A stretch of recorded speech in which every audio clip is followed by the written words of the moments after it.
लागे मिजाज आज सही नहीं है, महलू मठाई तो दही नहीं है।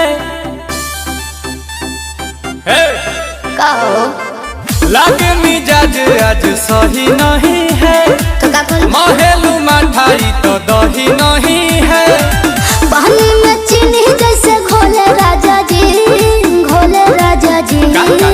पानी में चीनी जैसे घोले राजा जी, भोले राजा जी। कमरिया गोले गोले, कमरिया गोले गोले, कमरिया गोले गोले गोले गोले डोले राजा जी। कमरिया गोले गोले गोले गोले डोले राजा जी। कमरिया गोले गोले गोले गोले डोले रानी जी। कमरिया गोले गोले गोले गोले डोले रानी जी।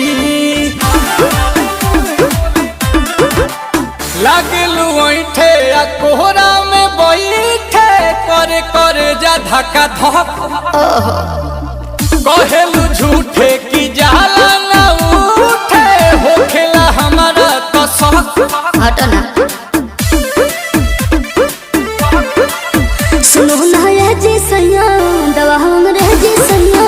फटाफट ला दो जाके ओ मेरे ले जी सैया। बातें तू मीठी मीठी बोले राजा जी, बोले राजा जी।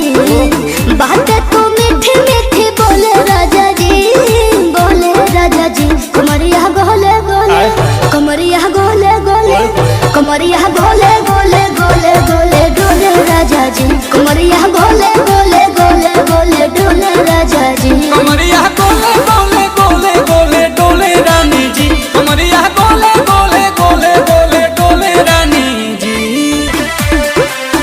एहो हसीना इशारों के बिना, सीना से जलुआ के शॉट होला ए रानी। गरम जवानी पानी पिए लुगाटा कट।